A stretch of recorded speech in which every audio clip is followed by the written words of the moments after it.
Je suis très heureux de venir vous parler de l'histoire des maquis, puisque nous sommes ici à Ivoire-le-Pré, dans une terre de maquis, par rapport à l'histoire locale, par rapport à l'histoire du maquis d'Ivoire. Alors je vous le dis tout de suite, moi je connais mal ou peu cette histoire. Je connais toutefois de nom le maquis d'Ivoire. J'avais même publié dans un ouvrage illustré qui s'intitule « Ils ont pris le maquis », le fanion que j'ai vu dans l'exposition là-bas, avec la formule « à vaillant cœur, rien d'impossible », faillon que m'avait fourni Xavier Truffaut, des archives départementales de Bourges. Donc je ne vais pas vous parler du maquis d'Ivoire-le-Pré, je vais vous parler du phénomène maquis en France entre 1943 et 1944, avec une présentation générale de ce qu'a été ce phénomène, mais je le dis tout de suite, en fait quand on fait de l'histoire comme moi, plutôt à l'échelle nationale, ce qui est formidable, c'est d'arriver avec un propos et de se dire finalement ça marche aussi parfaitement au niveau local.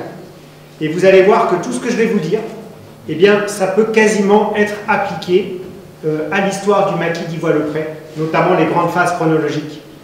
Et en parcourant rapidement l'exposition, vous verrez que je m'y retrouve tout à fait par rapport à l'exposé que je vais vous présenter. Donc je vais parler à peu près 1 heure environ et ensuite on pourra avoir un temps d'échange avec des questions-réponses. Un premier problème quand on fait de l'histoire, que ce soit pour faire des travaux historiques, écrire des livres ou faire des expositions comme ici, c'est de se confronter à la question des sources. Il n'y a pas d'histoire sans source. Et en ce qui concerne les maquis, la question des sources, elle n'est pas forcément si évidente que cela, parce que nous sommes dans un cadre clandestin. Dans un cadre clandestin, ça veut dire que dans la clandestinité, normalement, on ne produit pas des documents comme on le fait quand on mène une vie normale et légale. Et j'explique souvent, moi, qu'il est beaucoup plus facile d'écrire l'histoire de la collaboration que l'histoire de la résistance et des maquis. Pour une raison assez simple, c'est que les collaborateurs, ils ont signé tous leurs crimes. Il suffit de lire le journal officiel de l'époque, le journal officiel de l'État français qui a été publié.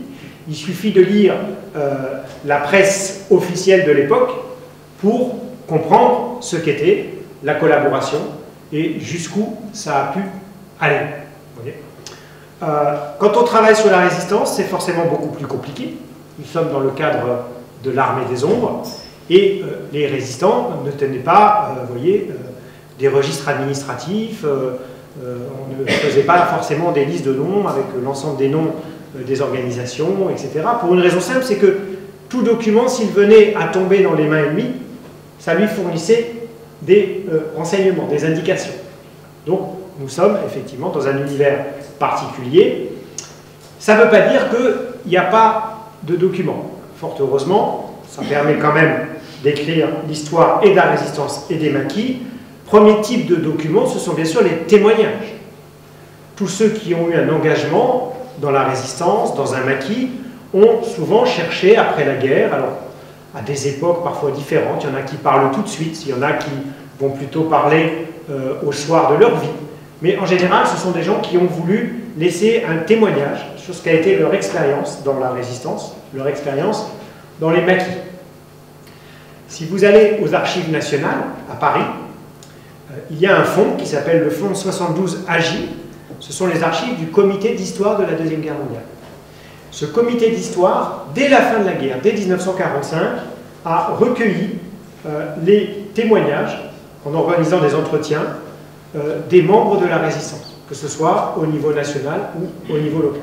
Donc vous pouvez, si vous voulez, retrouver un certain nombre d'entretiens, de témoignages qui ont été collectés par les historiens dès 1945 et puis ensuite dans les années 50, 60, 70, etc.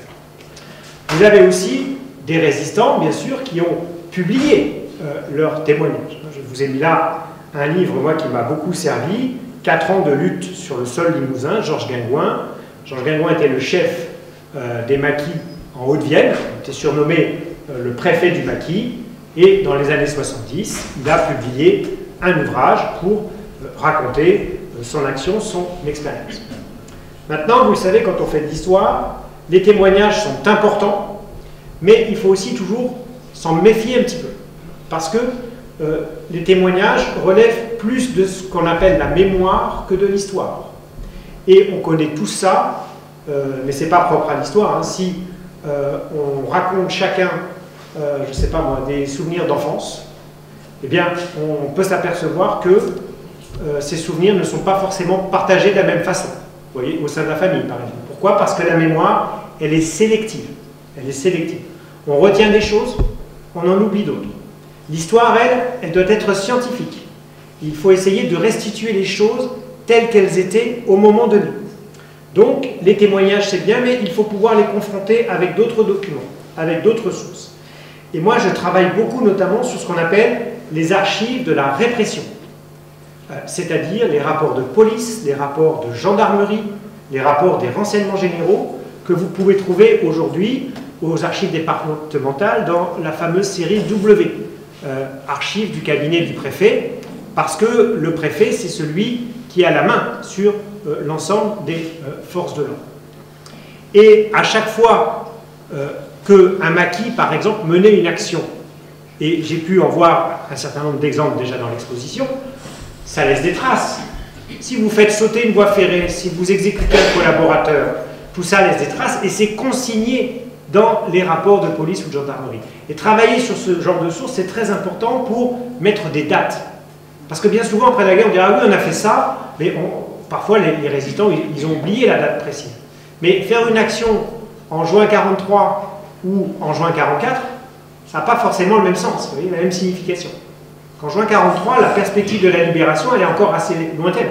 En juin 44, on sait qu'elle commence à se préciser. Donc, les sources de la répression sont vraiment des sources très importantes, qu'il faut là aussi, mais comme toute source en histoire, qu'il faut prendre avec des pincettes, avec une certaine distance.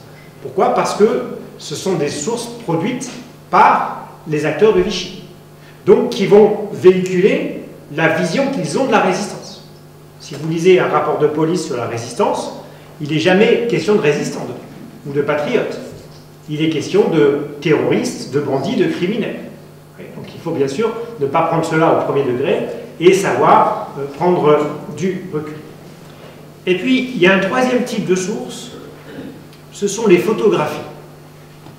Et là, je voudrais vraiment insister là-dessus et en dire un mot parce que l'exposition ici le confirme. Il y a énormément de photographies de maquisards, en fait, si on cherche bien. Et pourtant, il était strictement interdit de prendre des photos dans la résistance. Pourquoi? Parce que chaque photo révèle une identité. Donc là, il y a une forme de paradoxe. Il y avait une règle, on ne prend pas de photos. Et pourtant, dans tous les maquis, moi, sur lesquels j'ai pu travailler, on trouve des photos de groupe, des photos collectives. Alors, qu'est-ce qui s'est passé? Il s'est passé deux choses. D'abord, on a deux types de photos, de nature différente. On a ce que moi j'appellerais des photos officielles. C'est par exemple les photos, vous voyez, on le voit ici, le défilé d'Oyonnax dans l'Ain, le 11 novembre 1943. À Oyonnax, vous avez 150 maquisards qui défilent dans les rues de la ville jusqu'au monument aux morts pour aller déposer une gerbe en l'honneur des vainqueurs de 1918, derrière leur chef, le capitaine Henri Roman Petit. Pour cela, les maquisards ont bouclé la ville pendant une journée, ils tiennent Oyonnax. On est le 11 novembre 1943, c'est-à-dire quand même une période assez avancée, avant le débarquement. Vous voyez, donc, tout cela relève de l'exploit. Et le chef du maquis a eu l'idée là de se dire, on va prendre des photos. Et ces photos, on va les diffuser dans la presse, on va les envoyer aux Alliés pour montrer ce que sont les maquisards. Ce ne sont pas des bandits, des criminels, comme le dit le régime de Vichy. Ce sont des patriotes, les membres d'une armée nouvelle, d'une armée qui se prépare pour libérer la France. D'où le fait qu'ils défilent au pas militaire, en uniforme, avec des armes, etc. Photo officielle. Mais on a pris des précautions. On ne le voit pas sur ce plan-là, Mais parmi les maquisards du défilé d'Oyonnax, il y avait des gens qui étaient originaires d'Oyonnax. Eh bien, ces gens-là, on leur a proposé de défiler avec une cagoule, pour bien sûr, vous voyez, que leur identité ne soit pas révélée, à la fois pour eux, mais aussi pour leur famille, parce qu'il y avait forcément des risques de représailles. Donc, voilà les photos officielles. Ensuite, il y a des photos d'une nature différente, où on en voit dans l'exposition, on voit des maquisards en groupe, on voit des scènes de la vie quotidienne au maquis. On se dit, mais pourquoi ils ont pris ces photos-là, alors que normalement, dans la Résistance, on ne prenait pas de photos? Parce que ces jeunes Français qui sont partis se cacher dans les bois, dans les montagnes, en 43, 44, et qui, j'insiste vraiment là-dessus, n'y étaient absolument pas préparés. Ils n'y étaient pas préparés. C'était des gens qui soit étaient étudiants dans les villes, soit travaillaient comme ouvriers, voyez, soit étaient fonctionnaires, je ne sais pas, et du jour au lendemain vont devoir s'accoutumer à une vie qui leur était totalement étrangère. Vivre sur un plateau en plein air à la montagne à 1500 mètres d'altitude, ça implique d'avoir quelques notions d'escalade, voyez, quelques notions de chasse, etc. Vivre au fond des bois, c'est la même chose. Eh bien, ces jeunes, ils ont très vite eu le sentiment, et je reprends la formule utilisée par l'un d'entre eux, de vivre une expérience inimitable. Quelque chose d'extraordinaire. Et il était pour eux essentiel de garder une trace de cette expérience. D'où des photos. Quand vous partez en vacances, que vous vivez quelque chose d'un peu extraordinaire par rapport au quotidien, l'un des premiers réflexes, c'est en général, on va prendre des photos, comme ça on va garder un souvenir. Ben, eux, c'était encore plus fort. Et donc, ils avaient besoin de garder quelque chose pour l'après, vous voyez, pour pouvoir se souvenir de cette expérience. Donc, a priori, on se dit, il n'y a pas beaucoup de sources pour travailler sur les maquis. En réalité, si, il y en a beaucoup. Il faut pouvoir les confronter entre elles. Et l'exposition qui est présentée ici vous le confirme, puisque, de ce que j'ai vu rapidement, vous avez à la fois des photos, à la fois des témoignages, et aussi à la fois des extraits de rapports de police ou de gendarmerie qui évoquent l'action des maquisards. Deuxième point que je voudrais aborder avec vous, c'est la question de la chronologie. Et là, je suis vraiment content de vous en parler, parce que c'est exactement la même chronologie que celle de l'histoire du maquis d'Ivoire. À quelques nuances. La chronologie que je vous propose, c'est une chronologie de l'histoire des maquis en France. Cette histoire, elle s'inscrit dans un temps, en fait, très court de notre histoire. Ça dure moins de 2 ans. Les premiers maquis apparaissent plutôt à la fin 42, et ils disparaissent forcément avec la libération, donc à l'été 42. Les premiers maquis apparaissent à la fin 42, c'est-à-dire quand même plus de 2 ans après la défaite de 40 et l'armistice.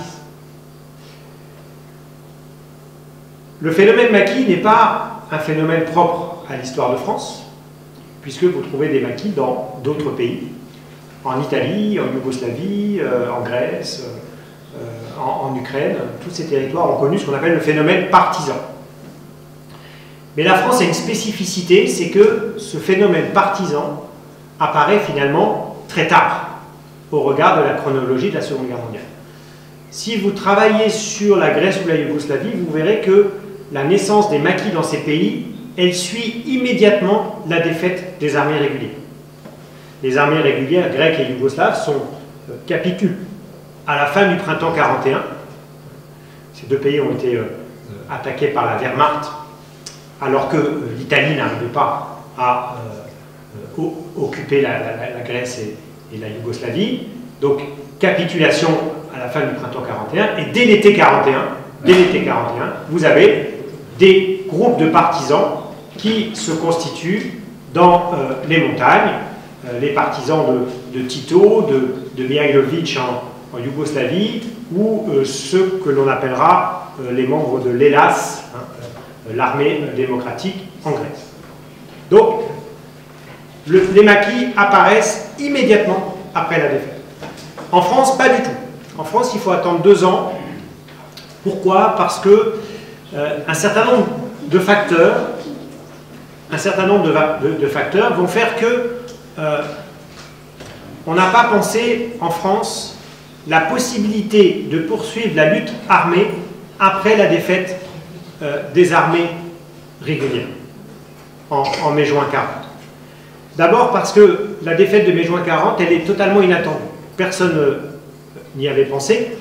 Et à partir du moment où on n'avait pas pensé la défaite, on n'avait pas pensé non plus la possibilité de poursuivre la lutte par d'autres moyens.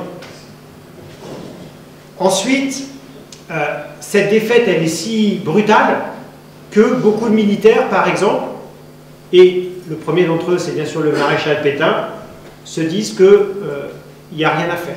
Les Allemands sont les plus forts, sont victorieux, il faut finalement accepter de se soumettre. Et comme Pétain a un prestige immense dans l'armée, aucun officier ne va décider de se lancer dans des tactiques de guérilla avec ses hommes après l'armistice. Donc on n'a pas en France en 40 ce qui s'est passé en 1871, c'est-à-dire les bandes de francs-tireurs qui se soulèvent sur tout le territoire, à l'appel de Gambetta par exemple, pour poursuivre la lutte contre les Prussiens après la défaite de Sedan. Il faut donc attendre 1942 pour voir les premiers maquis apparaître. Encore que ces premiers maquis, au départ, n'étaient pas du tout des unités combattantes. Alors, qu'est-ce qui se passe? Les tout premiers camps apparaissent en France plutôt dans les massifs montagneux de moyenne montagne, Massif central, le Jura, les Alpes du Nord, à la toute fin de l'année 42, novembre, décembre 1942.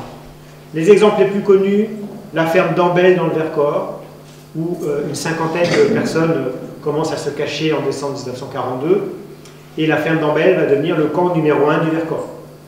Deuxième exemple, la ferme de Montgriffon, Montgriffon dans le Bugey, qui va devenir là aussi le noyau du futur maquis de l'Ain, et le premier rassemblement à la ferme de Montgriffon se fait en décembre 1942. On trouve des exemples équivalents dans le Massif central, dans le sud-ouest, et puis ici, dans le Cher, le maquis de Maupiou. Le maquis de Maupiou, qui est peut-être le premier maquis du département, on est aussi, vous voyez, en 1942. Ce qui a tout déclenché, c'est pas le STO, parce que le STO c'est février 1943.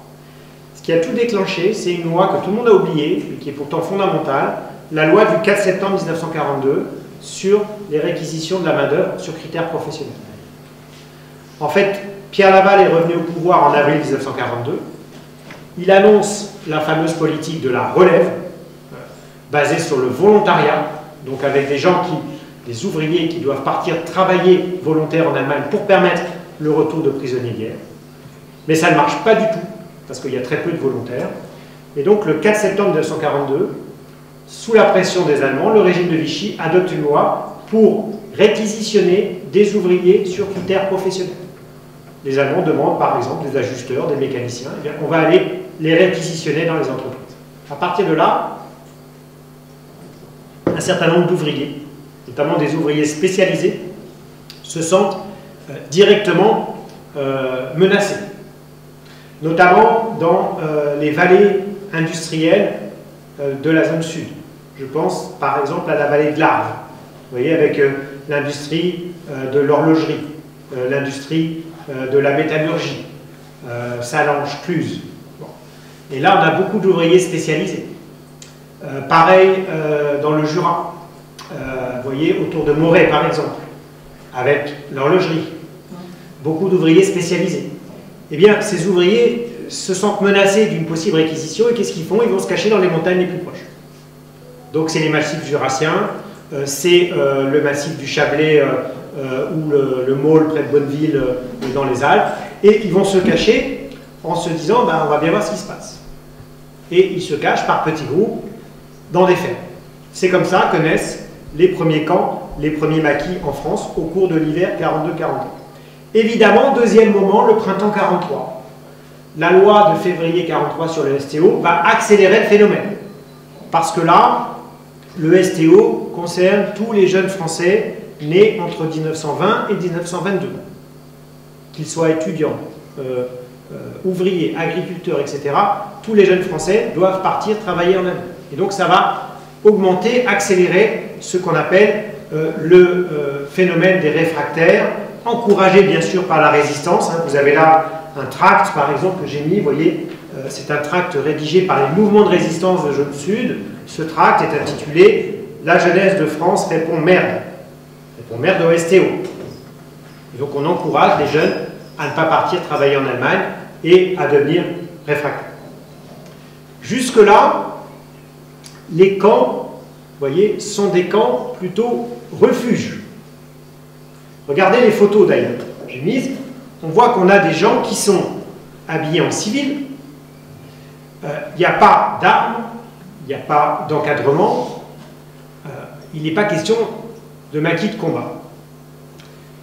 Et c'est là qu'intervient la troisième phase, la phase de l'été et de l'automne 1943. Et j'ai vu qu'elle marchait aussi très bien pour l'histoire du maquis d'Ivoire-le-Pré, puisque c'est le moment où le maquis d'Ivoire-le-Pré commence vraiment à mener des actions de type militaire, guérilla, attentat, sabotage.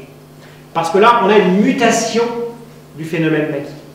Les maquis refuges deviennent des maquis combattants. Pourquoi? Parce que la résistance organisée, j'y reviendrai, va décider de les encadrer, de les militariser. Et ce moment connaît son paroxysme donc avec les défilés du 11 novembre 1943. Il y a le défilé d'Oyonnax, mais ce n'est pas le seul. C'est le plus connu parce que c'est le plus important. Mais je vous ai mis une photo d'un défilé en dessous de celui d'Oyonnax, d'un défilé du 11 novembre. Nous sommes à Sainte-Féréole en Corrèze. Et vous voyez que la taille est plus petite, mais on a bien le même phénomène. Des maquisards qui défilent avec des armes, des uniformes et qui vont déposer une gerbe devant la population et devant le monument aux morts. Et donc là, on voit bien que le phénomène a changé de nature. Ces maquisards qui, quelques semaines ou quelques mois plus tôt, vous voyez, n'avaient pas d'uniforme, n'avaient pas d'armes, désormais, ils sont armés. Ils ressemblent à une armée. Quatrième période, et là je renvoie aux témoignages qui confirment sur le plan local ce que je vais vous expliquer sur le plan national, c'est l'arrivée de l'hiver. L'arrivée de l'hiver 44. Moment de crise, de démobilisation pour les maquis. Pourquoi? Pour plusieurs raisons. Première raison, problème de perspective. Beaucoup de gens pensaient que le débarquement allié aurait lieu en 1943. Les Alliés ont débarqué en Afrique du Nord en novembre 1942, donc on s'attend à ce qu'ils débarquent ensuite en France au cours de l'année 43. Et beaucoup de maquisards qui étaient dans les camps pensaient que les combats auraient lieu, vous voyez, à la fin de l'été ou à l'automne 43. Or, l'hiver arrive, il ne s'est rien passé. Et là, on se dit, ah oui, il ne va pas falloir tenir quelques semaines, il va falloir tenir beaucoup plus longtemps. Et tenir l'hiver, c'est très compliqué, dans les bois, dans les montagnes. Pourquoi? Parce que là, on a quelque chose qui va devenir l'ennemi des maquisards, c'est le climat, notamment la neige. La forêt qui était protectrice l'été, elle ne l'est plus l'hiver, il n'y a plus de feuilles. La neige révèle immédiatement des traces de pas, des déplacements, notamment quand vous êtes en groupe. Il suffit d'une observation par le ciel et vous repérez les choses tout de suite. Donc, beaucoup plus difficile, vous voyez, de mener une vie de maquisard dans ce contexte. Et puis, troisième raison, c'est que c'est au cours de l'hiver 1944 que les Allemands commencent véritablement à s'inquiéter de la question des maquis en France. Jusque-là, il y avait déjà une répression qui était menée, mais c'était plutôt une répression menée par les GMR, ou par la police de Vichy. Les premières grandes actions menées par les Allemands, elles interviennent à partir de février 1944. Et elles vont être terribles, parce que les Allemands, ils ont autrement plus de moyens. Les Allemands, ils ont autrement plus de moyens que les GMR et les policiers de Vichy. Les Allemands, ils envoient l'armée, avec l'artillerie, avec l'aviation. 3 grandes opérations. La première, c'est en février 1944, l'opération Corporale contre les maquis de l'Ain. Deuxième opération, mars 44, l'opération Hors-Savoyenne contre le maquis des Glières. Troisième opération, avril 44, la colonne Bremer qui parcourt le Limousin pour traquer, démanteler les maquis du secteur. Et là, vraiment, les Allemands, ils mettent les moyens. Enfin, la colonne Bremer, c'est 16 000 hommes, hein, avec des blindés, du matériel, un appui aérien, etc. L'opération contre le maquis des Glières, c'est pareil, hein, c'est plusieurs milliers d'hommes, les maquisards, ils sont que 400. Dans un tel contexte, beaucoup de chefs de maquis appellent en fait à la démobilisation. D'ailleurs, un témoignage le confirme ici, les chefs de maquis demandent à leurs hommes en fait de quitter les camps, de se cacher de façon individuelle dans les fermes, dans leurs familles, le temps que l'hiver passe, en leur disant on se retrouve au printemps. Et au printemps, on reforme les maquis pour participer au combat de la libération. Et j'en arrive à la dernière période qui est bien sûr déclenchée par le 6 juin 1944, l'annonce du débarquement allié, ce débarquement tant attendu, qui déclenche dans toutes les zones de maquis un mouvement insurrectionnel. C'est-à-dire que les maquis qui jusque-là vivaient cachés sortent des bois, descendent des montagnes pour aller attaquer les garnisons allemandes, pour aller tenter de libérer des villes, etc. Vous avez aussi des régions qui étaient totalement dépourvues de maquis jusque-là. Le phénomène maquis était plutôt développé dans la zone sud. Il y avait très peu de maquis en Normandie, en Bretagne par exemple, mais à l'annonce du débarquement allié, vous avez des maquis qui vont pousser un peu comme des champignons, qui vont se créer comme ça. Le plus connu, c'est le maquis de Saint-Marcel. Le maquis de Saint-Marcel dans le Morbihan, qui se constitue près de la ferme de la Nouette, avec un rassemblement en quelques heures, de 2000 hommes, vous voyez, qui, à l'annonce du débarquement, rejoignent la ferme de la Nouette et vont constituer le maquis de Saint-Marcel. Petit problème, cette insurrection va mal se passer en juin 1944, parce que le problème en histoire, vous savez, c'est qu'on ne connaît pas la fin de l'histoire. Parfois, on pense à une autre fin possible. Et quand les Alliés débarquent le 6 juin 1944 en Normandie, tout le monde est persuadé qu'il va y avoir ce qu'on appelait alors une blitzkrieg à l'envers. C'est-à-dire que l'armée allemande va s'effondrer tout de suite. Vous voyez, que Paris allait être libéré dans quelques jours.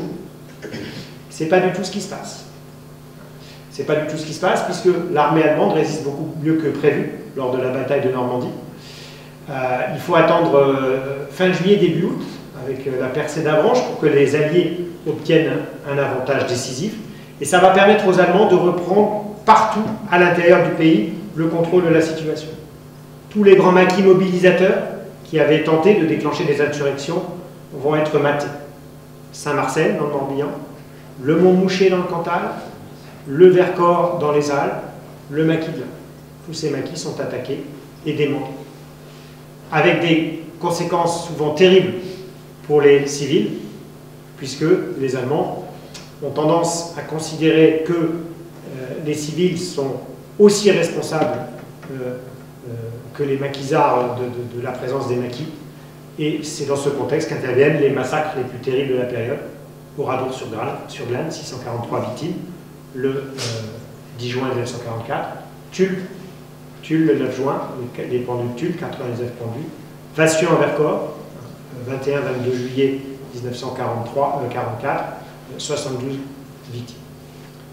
Ça va mieux se passer dans un deuxième temps, à partir d'un deuxième débarquement, qui est moins connu, mais qui va jouer un rôle décisif, c'est le débarquement de Provence, le 15 août 1944. Parce que ce débarquement va précipiter la retraite allemande. D'ailleurs, dès le 17 août, Hitler donne à ses troupes un ordre de repli, un ordre de retraite. Hitler, à ce moment-là, si vous voulez, change de stratégie. Il pensait dans un premier temps clouer les armées alliées en France. C'était notamment la stratégie de Rommel.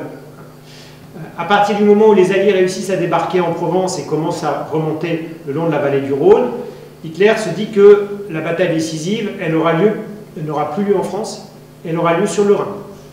Et qu'il faut essayer de barrer l'entrée de l'Allemagne aux Alliés en tenant le Rhin.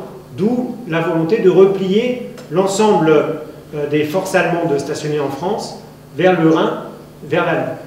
Mais du coup, le contexte devient plus favorable pour les FFI, qui vont pouvoir harceler les Allemands dans leur retraite. Vous avez un très bel exemple ici, bien sûr, avec l'histoire de la colonne Elser, et puis assiéger des garnisons isolées pour pouvoir libérer les villes avant même que les Alliés n'arrivent.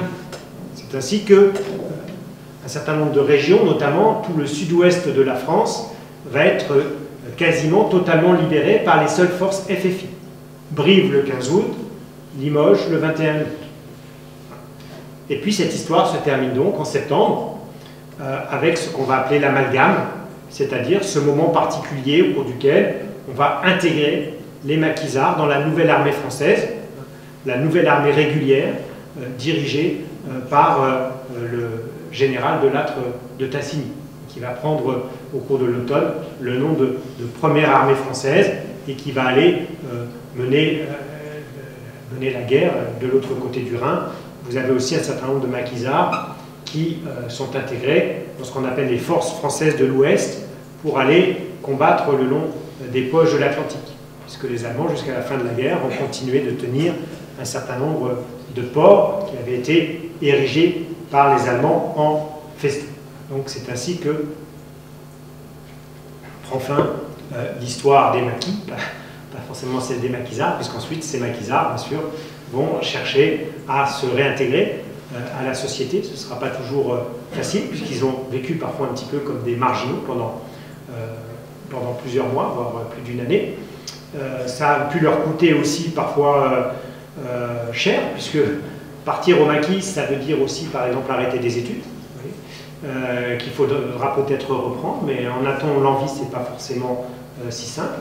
Partir au maquis, ça veut dire quitter un travail, et parfois, lorsque vous allez rechercher un travail, on vous dira, oui, mais vous avez fait quoi pendant une année, quelles sont vos expériences professionnelles, et chasser dans les bois ou faire de l'escalade en montagne, ce n'est pas forcément ce qui est recherché. Donc on aura un processus parfois difficile pour se réadapter à une vie normale, mais comme après toutes les guerres, hein, les poilus aussi après la Première Guerre mondiale avaient eu beaucoup de mal à se réintégrer à une société pacifique. Puis ces maquisards vont aussi chercher bien sûr à transmettre leur mémoire, leur histoire. Alors là, comme je disais en introduction, certains le feront tout de suite, d'autres le feront plutôt au soir de leur vie, et certains même peut-être ne l'ont jamais fait.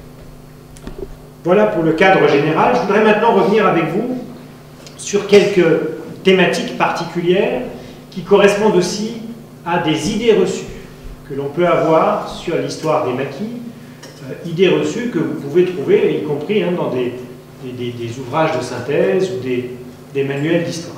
Première idée reçue, c'est est-ce que les maquis sont la conséquence du STO? On a beaucoup dit, beaucoup écrit que c'était le STO qui avait déclenché le phénomène maquis. Donc je rappelle, le STO, Service du travail obligatoire, loi du 16 février 1943, loi française prise par le gouvernement de Vichy, qui oblige tous les jeunes Français à aller travailler en Allemagne. Dans un premier temps, la loi exempte les agriculteurs, mais cette exemption disparaît en juin 1943, assez vite. Donc, ouvriers comme agriculteurs sont concernés par le STO. Alors, les liens entre le STO et le phénomène maquis sont, vous l'avez compris, j'ai déjà donné quelques billes là-dessus, sont un petit peu plus compliqués. D'abord parce que la chronologie montre bien que les premiers camps apparaissent avant le STO. Et ce qui est décisif, ce n'est pas la loi du 16 février 1943, c'est bien la loi du 4 septembre 1942, avec les premières réquisitions de travailleurs qui tombent au cours de l'automne 1942. C'est ça qui crée le mouvement des réfractaires. Et le STO ensuite va bien sûr amplifier le phénomène, mais ça a aussi été possible parce qu'il y avait déjà les premiers regroupements qui s'étaient opérés dans les principaux massifs du sud de la France. Donc ce n'est pas le STO qui a créé le maquis, même s'il va l'amplifier. Ensuite, une majorité de maquisards, bien sûr, étaient des réfractaires. Mais tous les réfractaires ne sont pas devenus maquisards. Et seule une toute petite minorité de personnes requises au titre du STO ont fait le choix de prendre le maquis. Il y a autour de 800 000 à 900 000 Français qui ont été requis pour aller travailler en Allemagne. On considère que les maquisards n'ont jamais dépassé 40 à 50 000 personnes sur tout le territoire. C'est peut-être 4 à 5% seulement des requis qui ont fait le choix de prendre le maquis. Alors, ça ne veut pas dire que tous les autres sont forcément partis travailler en Allemagne. Mais il y avait d'autres façons d'échapper au STO que le fait de prendre le maquis. Vous pouviez d'abord vous cacher de façon individuelle, sans aller dans un camp. C'est ce que beaucoup de gens ont fait. Vous pouviez aussi vous faire embaucher dans une entreprise rurale sous une fausse identité, vous voyez, pour essayer d'échapper aux recherches. C'est aussi ce que beaucoup ont fait. Donc, j'insiste vraiment, beaucoup de maquisards étaient bien des réfractaires, mais très peu de réfractaires sont devenus, en réalité, des maquisards. Deuxième problème, là aussi j'ai déjà donné quelques éléments par rapport à cette question. Vous pouvez lire dans un certain nombre d'ouvrages, parfois, cette idée que, oui, les maquisards, en fait, sont un peu devenus des résistants par hasard. Puisque leur motivation première, c'était une motivation individuelle. Ne pas partir travailler en Allemagne. Que c'était des gens qui n'avaient pas forcément de lien avec la résistance, lorsqu'ils ont fait le choix de désobéir à la loi. Et que du coup, ils vont dans les camps pour se cacher. Et, les camps vont être attaqués, ils vont se défendre, bien sûr, mais il y a cette idée que les maquisards étaient des gens qui voulaient plutôt se cacher que se battre, et donc ils étaient devenus résistants par hasard. Cette idée a la vie un peu dure. Il y a eu une violente polémique il n'y a pas si longtemps en Haute-Savoie au sujet de l'histoire du maquis des Glières, avec un ouvrage consacré au maquis des Glières, issu d'une thèse qui expliquait que la majorité des maquisards des Glières étaient arrivés là par hasard, qu'ils n'avaient pas forcément l'intention de se battre contre les Allemands. Il faut, là aussi, encore une fois, revenir à la chronologie. En histoire, la chronologie, c'est vraiment ce qui est essentiel sur le plan de la méthode. Oui, les maquis, dans un premier temps, ont été des maquis refuges, avec des gens qui ne voulaient pas forcément se battre, mais parce que de toute façon, ils n'avaient pas les moyens de se battre. La fameuse photo des premiers maquis, comme celle que vous pouvez voir ici, sont des gens en civil, ils ont encore leur cravate, parfois leurs chaussures de ville. Évidemment qu'ils ne vont pas se battre. La résistance organisée elle-même a hésité dans un premier temps sur le sort qu'il fallait faire à ces premiers maquis, à ces premiers camps. Pourquoi? Parce qu'il n'y a pas de perspective. Jean Moulin est sollicité par les mouvements de résistance en février, mars, avril 1943. On l'informe, donc Jean Moulin, c'est le représentant du général de Gaulle auprès des résistants d'intérieur, et on lui dit, voilà, il y a quelque chose là qu'on n'avait pas prévu, qui est en train de se passer. Il y a beaucoup de jeunes qui partent se cacher dans les montagnes. Il faudrait pouvoir les aider, les encadrer. Et Jean Moulin, dans un premier temps, dit, mais pas du tout. C'est pas notre affaire. On ne peut rien faire pour eux. Parce qu'il n'y a pas de chef pour les encadrer, parce qu'on n'a pas d'argent, parce qu'on n'a pas d'armes, parce que le débarquement n'est pas pour demain, et parce qu'en plus, ces jeunes, de toute façon, ils n'ont absolument aucune expérience militaire.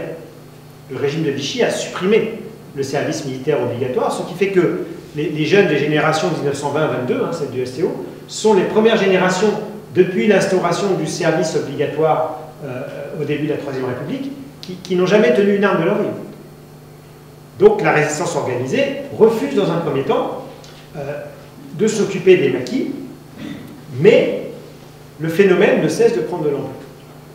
Et là, y compris quelqu'un comme Jean Moulin va changer d'avis parce qu'on voit bien que à partir du moment où les effectifs ne cessent de gonfler, si on ne fait rien pour eux, il y a quand même un risque d'envoyer tous ces jeunes au suicide, au massacre. Donc il faut pouvoir les encadrer. Et le tournant, le moment de bascule, c'est mai 43. mai 43, lorsque la résistance organisée, notamment les mouvements de résistance, décide d'instituer des institutions nouvelles qui vont permettre de développer l'encadrement des camps. C'est l'institution d'écoles de cadres, parce qu'on manque de cadres, de chefs, on va les former. Donc, on forme des écoles de cadres comme en région centre, par exemple, il y avait une école de cadres à Fanlac, l'école de cadres des FTP de Fanlac, hein, qui avait formé la plupart des chefs FTP de la R5, la région de Limoges. Les murs, les mouvements non communistes forment leur propre école de cadres, et puis on met en place des services, notamment un service national maquis, qui va être dirigé par Michel Brault et qui va être chargé de s'occuper de la logistique des camps, pour essayer de leur apporter une aide en matière de ravitaillement, etc., mais pour aussi leur inculquer une discipline. Et les instructions dont la circulaire numéro 2 hein, du service national maquis, qui date de mai 43, qui sont diffusées dans les camps, elles sont sans équivoque. Toute personne qui se trouve dans un camp doit devenir un combattant discipliné, c'est-à-dire respecter une discipline militaire, obéir au chef et accepter le potentiel sacrifice de sa vie. C'est ce qu'on dit à tous les jeunes volontaires à partir de mai-juin 43. Et on leur dit, voilà, tu es libre de rester ou de partir, mais si tu restes, il faut accepter les règles. Et si tu ne les acceptes pas, tu seras traité comme déserteur et susceptible de passer devant une cour martiale, comme c'est le cas pour un déserteur. Et de fait, dans tous les maquis importants, on a des cas d'exécution de jeunes qui, à un moment donné, ont voulu déserter ou n'ont pas respecté la discipline. Mais on est en mai-juin 43. Ce qui veut dire qu'à partir de l'été 43, le phénomène maquis, il a bien changé de nature. Et les maquis sont bien devenus des unités combattantes. Et on ne peut pas se retrouver dans un maquis à ce moment-là par hasard. On sait très bien les risques qu'on encourt et l'engagement que l'on doit accepter. Et l'été 43, c'est presque un an avant le 6 juin 44. J'insiste vraiment là-dessus. Ça ne veut pas dire qu'il n'y a pas des camps de réfractaires qui vont plus ou moins se maintenir jusqu'à la fin de la guerre, qui seront que des camps refuges. Ça existe, mais en fait, ils n'ont rien à voir avec la résistance. C'est simplement des structures autonomes qui n'appartiennent pas à la résistance et qui vont un petit peu survivre comme elles peuvent jusqu'à la fin de la guerre, parfois avec plus ou moins l'aide de la population locale. Mais du coup, les maquis ont effectivement d'abord été des maquis refuges, mais sur une période assez courte. Et dès l'été 43, les maquis ont bien changé de nature pour devenir des maquis combattants. Troisième problème que je voudrais évoquer avec vous par rapport à l'image que l'on a des maquis et ce que nous en a laissé la mémoire.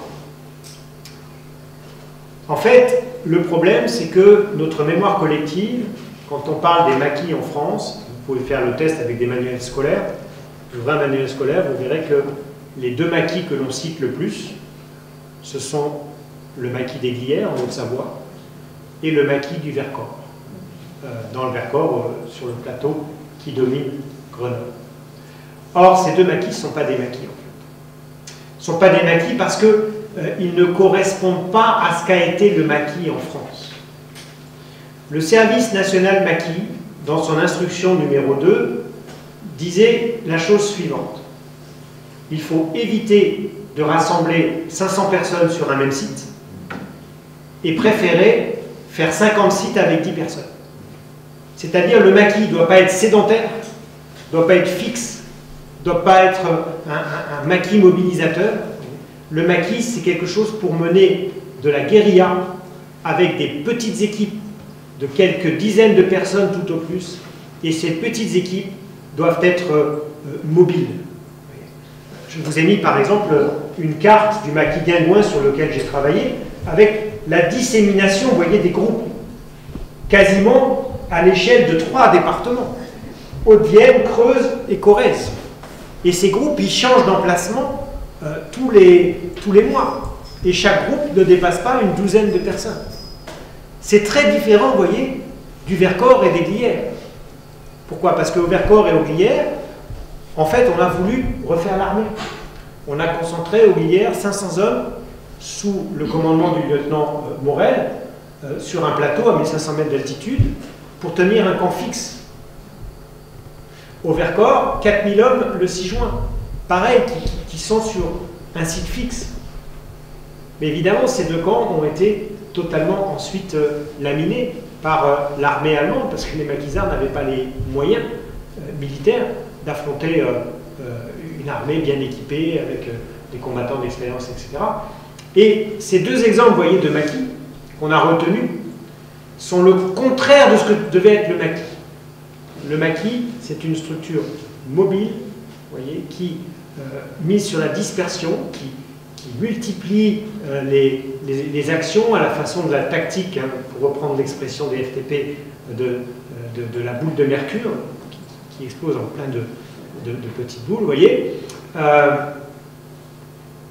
Voilà, mais les maquis, c'était ça. Et donc, petit problème, hein, c'est qu'ensuite, notre mémoire a surtout retenu, parce que justement, c'était les deux plus importants, c'est là aussi qu'il y a eu les batailles les plus importantes, le maquis des Glières ou le maquis du Vercors, mais quand on voit par exemple ce qui s'est passé ici avec le maquis d'Ivoire-le-Pré, quand on voit les maquis dans le sud du département, le sud du Cher, ou dans le reste de la R5, on voit bien qu'il n'y a jamais eu de gros rassemblements de maquisards, c'était des petites structures, des petites unités qui se déplaçaient et qui, ça leur permettait aussi d'avoir l'avantage du terrain par rapport aux Allemands. Autre thématique importante, celle du profil sociologique des maquisards. Qui étaient ces maquisards? Alors, du coup, moi je pense qu'il faut distinguer trois générations de maquisards. Trois générations de maquisards selon les périodes, selon les moments, parce que les personnes qui ont fait le choix de prendre le maquis n'étaient pas les mêmes aux périodes concernées. Je reviens au début, au premier camp. J'ai expliqué que ceux qui font le choix de prendre le maquis à la fin 42, début 43, c'est des gens qui veulent échapper à la loi du 4 septembre 42. Loi du 4 septembre 42 qui concernait des ouvriers spécialisés. Pour être spécialisé, ça veut dire qu'il faut avoir de l'expérience. Donc les premiers maquisards, c'était plutôt des ouvriers dans la trentaine ou la quarantaine. Vous voyez? Ceux qui craignaient le plus d'être réquisitionnés. Et du coup, c'est très différent du profil sociologique de la deuxième génération de maquisards, celle du STO, après février 43. Pourquoi? Parce que là, on a des gens qui sont très jeunes, à peine entrés souvent dans le monde professionnel, qui peuvent encore être étudiants. Et surtout, on a des jeunes de tout milieu. Autant les premiers, c'était plutôt des ouvriers d'usine, mais avec le STO, sont concernés les étudiants, et quand on est étudiant en 43, c'est qu'on appartient plutôt à un milieu bourgeois, voire très bourgeois, puisque c'est pas du tout comme aujourd'hui, les études ne fonctionnent pas comme aujourd'hui, il n'y a pas encore eu la démocratisation de l'enseignement secondaire, donc étudiants, c'est vraiment une petite élite, vous voyez. Donc vous avez des étudiants qui prennent le maquis, vous avez des jeunes de l'industrie, bien sûr, notamment ceux qui ont eu un CAP ou voilà, qui ont terminé leurs études après le certificat d'études et qui travaillent en entreprise depuis 14 ans, ou bien sûr des jeunes agriculteurs. Tout ça fait une population très variée. Un jeune agriculteur en 43 n'a pas forcément grand-chose à voir et à dire avec un étudiant de la Sorbonne. C'est des gens qui vivent dans des milieux très très très différents. Donc, des expériences sociologiques différentes, mais vous allez avoir aussi, dans tout ça, des catholiques, des non-catholiques, des juifs, qui cherchent bien sûr à échapper aux persécutions, des protestants, des laïcards, comme on disait. Vous allez avoir des gens très à gauche, communistes, bien sûr, et des gens aussi parfois très à droite. Pourquoi pas royalistes? Ça existait. Vous allez avoir des Français, vous allez avoir beaucoup d'étrangers, notamment républicains espagnols, par exemple, italiens antifascistes, allemands antifascistes.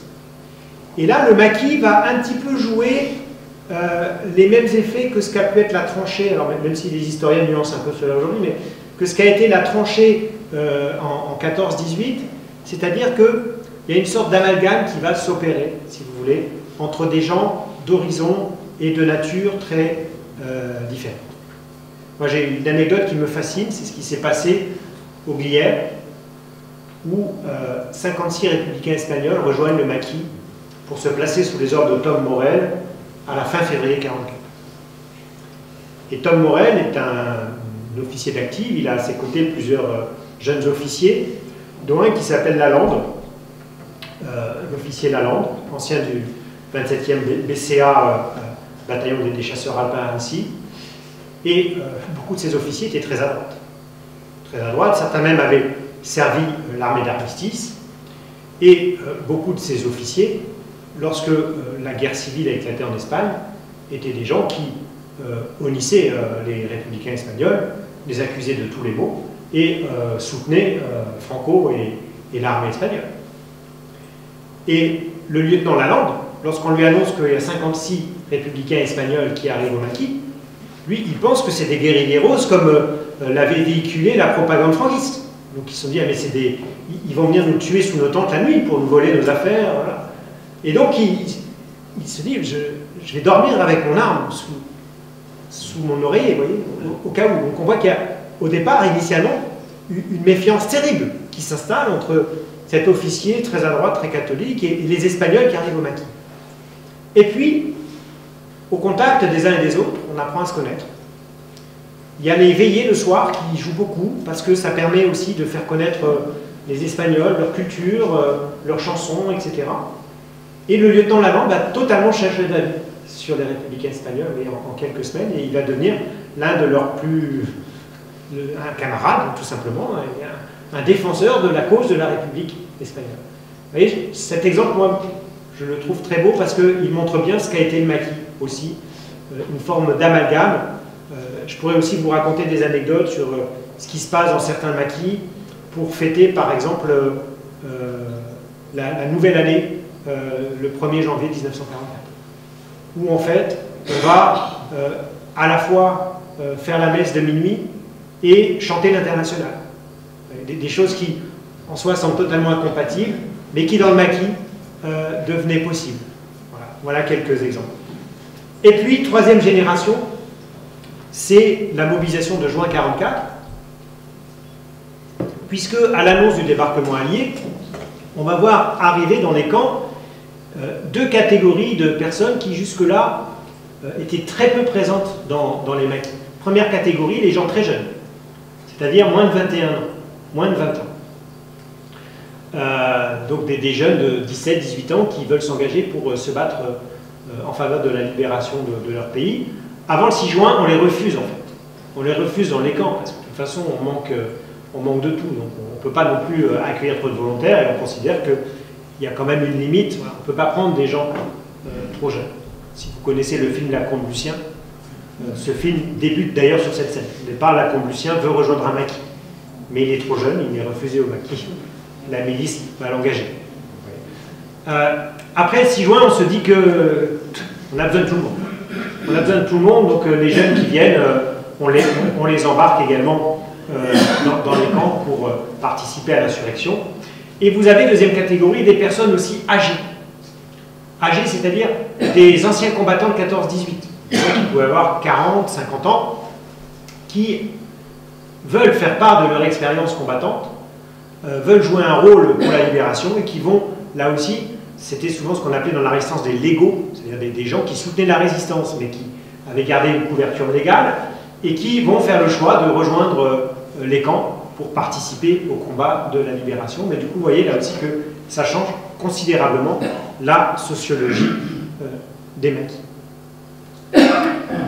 Autre thématique très importante, la question des rapports entre les maquis et la population. Là aussi, il y a une idée assez simple, c'est que les maquis, de toute façon, ne pouvaient pas tenir sans le soutien des populations locales, que ce soutien a été indispensable, notamment pour assurer du ravitaillement, la sécurité des camps, etc. Mais parfois on a été un peu trop loin dans la description de ces soutiens. Guingouin, par exemple, dans ses mémoires, quand on le lit, on a l'impression qu'il est soutenu par tout le monde, qu'il est comme un poisson dans l'eau, pour reprendre la formule de Mao Tse-tung, et ce dès 1943. C'est faux, puisque, ayant travaillé sur les archives, moi j'ai découvert que lorsqu'il crée son maquis au printemps 1943, Georges Guingouin se méfie énormément de la population locale. Et d'ailleurs, il n'informe de l'emplacement du maquis que deux personnes dans le canton où il se trouve, ce qui montre bien qu'il n'a pas une grande confiance. Et c'est normal, en fait, il craint des délations, parce que le maquis, bien sûr, c'est la résistance, mais dans un environnement local, c'est quelque chose aussi qui peut être déstabilisant. Ça peut attirer la répression sur le village le plus proche. Les maquisards, il faut qu'ils mangent. Donc tout ça, ça va peser sur le ravitaillement local. Ce qui fait que, dans un premier temps, vous voyez, on se regarde un petit peu en chien de faïence. Je dirais même que le fait que les maquis se créent, c'est un signe. Parce que si je reviens avec ma comparaison du phénomène partisan en Grèce, en Yougoslavie, ou même en Ukraine, en fait, les maquis là-bas, ils se développent dans les villages. En Grèce, par exemple, le chef du maquis, il habite au milieu du village. Et ces hommes, ils s'installent dans les habitations du village. Donc, le maquis, c'est le village, en fait. Alors qu'en France, le maquis, il se développe à l'extérieur du village. Donc, ça montre bien que, d'un côté, on a besoin du soutien des populations locales, certes, mais on s'en méfie aussi, parce que sinon, le maquis se serait mis ici, à Ivoire-le-Pré, après tout. Il y avait des fermes, ils auraient été bien mieux qu'au fond des bois. Mais ça aurait été beaucoup trop dangereux, en réalité. Donc, vous voyez, des relations qui, au départ, ne sont pas forcément si simples. Mais ce qui est sûr, c'est que plus on va s'approcher de la libération, plus le soutien des populations locales va s'avérer important. Et de fait, au moment du débarquement, dans les régions rurales, je dirais que 80-90% de la population soutient ce qu'on appelle les petits gars du maquis. Pour deux raisons. D'abord parce que la résistance est de plus en plus légitime, alors que le régime de Vichy, qui s'est enfoncé dans la collaboration, a perdu toute forme de légitimité. Mais cela tient aussi à la stratégie de beaucoup de chefs de maquis qui vont vraiment viser à s'amadouer les populations locales. Et il ne faut pas voir le maquis uniquement comme une unité combattante. Le maquis, c'est aussi une forme de contre-pouvoir. D'où la fameuse expression, utilisée par Georges Guingouin, mais par d'autres également, de préfet du maquis. C'est-à-dire que le chef du maquis, c'est un chef militaire, mais c'est aussi un chef administratif, un chef politique, qui va, dans son canton, dans son secteur, imposer une législation nouvelle. Et une législation qui montre que le maquis, ce n'est pas la discipline, ce n'est pas le désordre. Au contraire, c'est la mise en place d'un ordre nouveau. Et beaucoup de chefs de maquis vont par exemple sanctionner ce qu'on va appeler les faux maquisards. Ces gens qui agissent de façon indisciplinée, qui ne respectent pas les circulaires du service maquis, etc. Et ça passe bien auprès des populations. Parce qu'on comprend que le maquis, il tient compte aussi de l'intérêt des populations locales. Et ces affiches de la préfecture du maquis, ou ces agissements contre les réquisitions indisciplinées, voire les vols, ou parfois même les viols, ça a existé. Le fait qu'on sanctionne leurs auteurs, tout ça rassure les populations et permet que, eh bien, plus on avance vers la libération, plus les maquis sont soutenus par la population locale. Dernière thématique sur laquelle j'irai assez vite, c'est la question de la répression. Parce que s'intéresser aux maquis, c'est bien sûr aussi s'intéresser à la question dont ces maquis ont pu être victimes de la répression. Dans un premier temps, je l'ai évoqué tout à l'heure, les maquis qui apparaissent en 1943 n'intéresse pas trop les Allemands. N'intéresse pas trop les Allemands parce que de toute façon, ils se développent dans des endroits qui ne sont pas stratégiques. Vu depuis Berlin, ils voient le pré, vous comprenez bien que ce n'est pas le centre du monde, et qu'on se dit que c'est pas à ils voient le pré que va se jouer le sort de la bataille finale. Donc, laissons tranquille, ils voient le pré. Ce que je veux dire par là, c'est que les maquis se développent à l'écart des zones stratégiques que sont les grandes villes, les grands axes routiers et les littoraux. C'est ça qui intéresse les Allemands au départ. Donc, les Allemands laissent les maquisards tranquilles. En revanche, le régime de Vichy, lui, très tôt, va engager la répression contre les maquis parce que les maquis bafouent l'autorité de l'État français.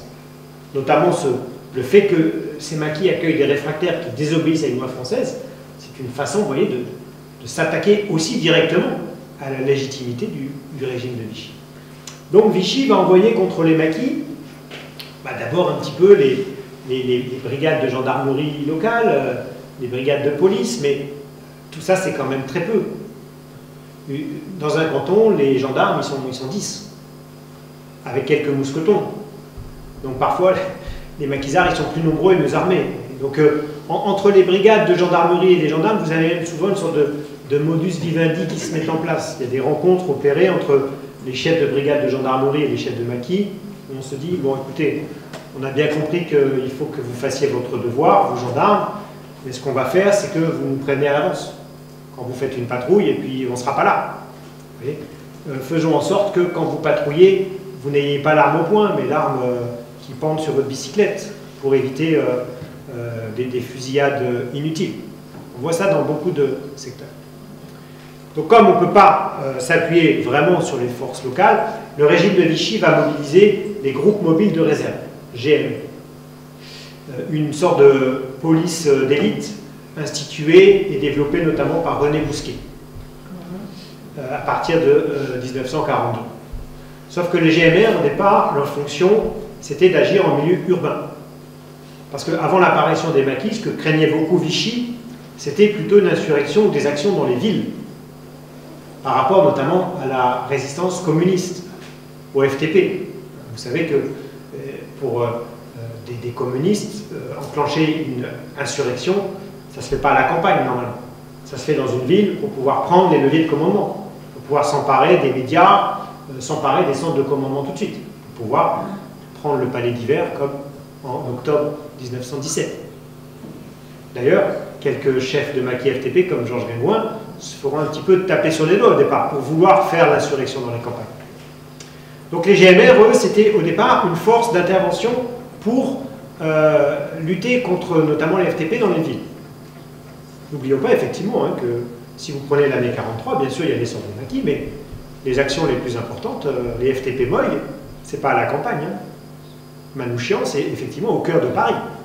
Plus de 200 actions menées par les FTP Moy à Paris entre 42 et 43.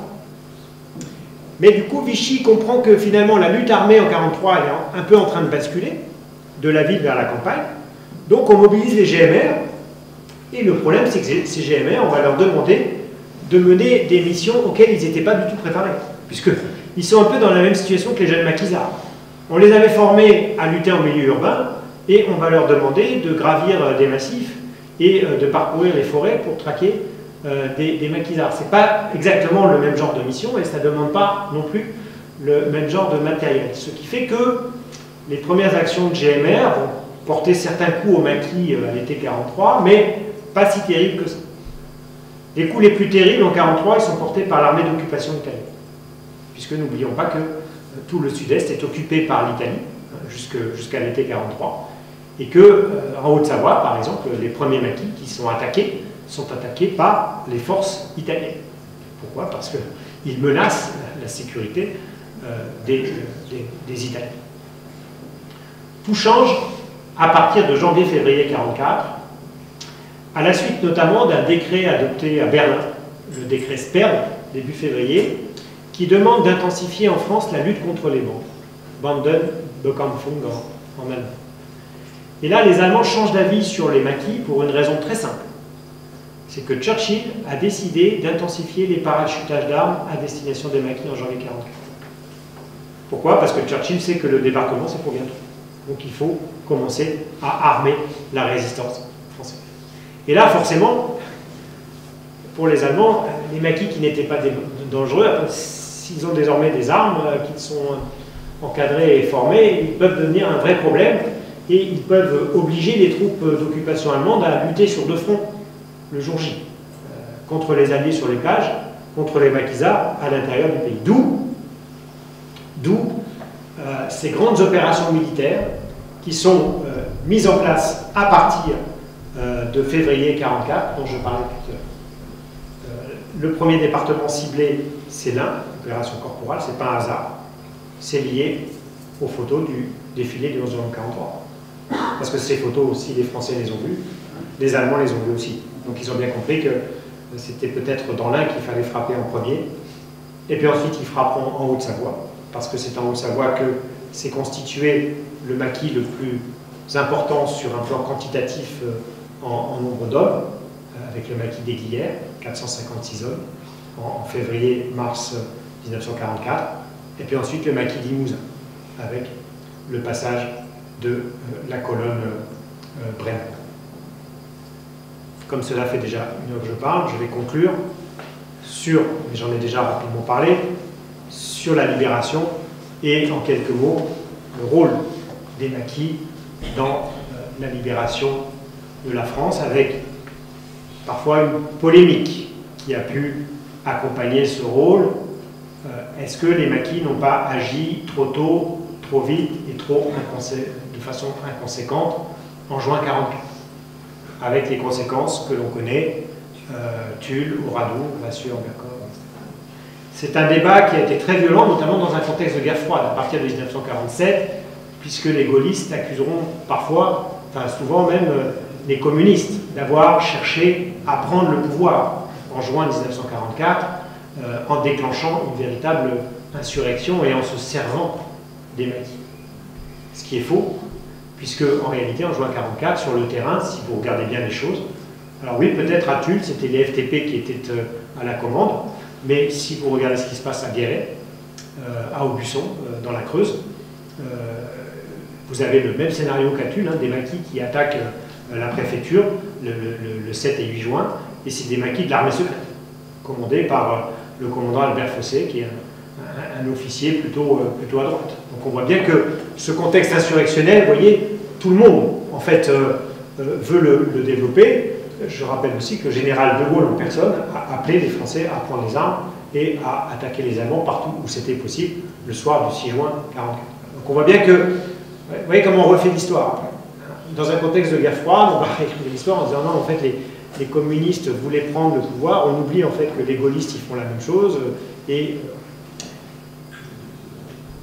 avec le recul du temps, oui, peut-être que certaines actions ont été menées de façon trop rapide, mais rappelez-vous ce que je vous ai dit tout à l'heure, le problème quand on est dans l'action, c'est qu'on ne mesure pas forcément toutes les conséquences.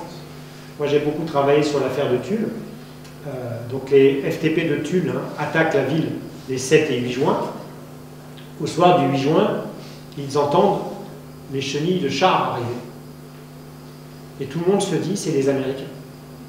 Vous voyez, ça montre bien en fait le problème. C'est que tout le monde pensait que les Américains allaient arriver tout de suite. Et ça montre aussi un autre problème. Personne n'a pensé qu'une division SS blindée allemande qui était à Montauban, à 200 km de là, pouvait arriver comme ça en une journée. Ouais. Parce que, vous l'avez compris, bien sûr, le crissement des chenilles de chars, c'était bien sûr les premiers convois de la Das Reich qui arrivaient à Tulle, avec les conséquences terribles que l'on sait. Pour conclure, moi je dirais deux choses. C'est que, d'abord, il y a eu les échecs de juin 1944, effectivement, mais il faut vraiment insister sur tout ce qui se passe après le 15 août 1944. Et l'exposition, encore une fois, le montre bien, notamment avec le rôle joué, par exemple, par les maquis du centre dans la reddition de la colonne Elser début septembre. C'est-à-dire que les maquis, si vous voulez, ils ont accéléré la défaite allemande. La colonne Elser, c'est 20 000 hommes, avec du matériel, des armes, etc. Et ces hommes qui ont été harcelés par les maquisards et qui décident du coup de jeter l'éponge, ils vont faire défaut ensuite, lors des batailles décisives qui auront lieu dans les Ardennes ou sur le Rhin. Donc c'est vraiment très important. Et on sait que le harcèlement mené par les maquis a été décisif pour provoquer la reddition du colonel Elser, d'où d'ailleurs l'organisation, mais vous connaissez tout ça ici, de 2 cérémonies. Une première cérémonie de reddition en faveur des Alliés, et puis ensuite une seconde cérémonie à Marseille, en présence du chef régional des FFI. Donc oui, les maquis, par leurs actions, ont accéléré finalement la défaite allemande et la fin de la guerre. C'est essentiel. Lorsque le général Patch, qui dirige le débarquement en Provence le 15 août 1944, débarque avec ses hommes, il pense qu'il faudra plusieurs mois pour que les Alliés atteignent Lyon et Grenoble, qui étaient les 2 principaux objectifs au débouché de la vallée du Rhône. Plusieurs mois, c'est-à-dire à la fin de l'année 1944. Si les Alliés n'avaient été à Lyon et Grenoble qu'à la fin de l'année 1944, la guerre, certainement, se serait prolongée jusqu'au début 1946. Mais Patch n'avait pas pris en compte l'apport décisif qui allait être celui des FFI des Alpes, qui vont en fait accélérer, vous voyez, la retraite allemande.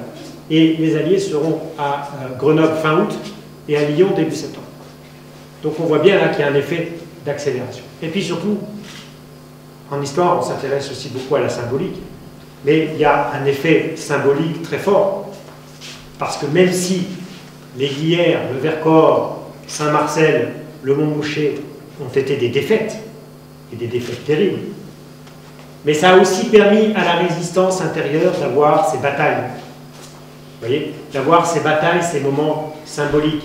Et les Glières, le Vercors, vont être pour la résistance intérieure l'équivalent finalement de ce qu'a été la bataille de Bir Hakeim pour la France libre, pour les forces françaises libres.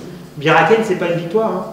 C'est juste que des forces françaises libres ont réussi à stopper pendant quelques jours l'Africa Corps avant de se replier vers l'Égypte. Ce n'est pas une victoire, mais symboliquement c'est très fort parce que ça montre que l'armée défaite, l'armée française qui a été défaite et humiliée en mai-juin 1940, cette armée, elle n'est pas morte, elle s'est reconstituée et elle a pleinement participé à la libération de la France et à la victoire des Alliés. Merci beaucoup pour votre attention.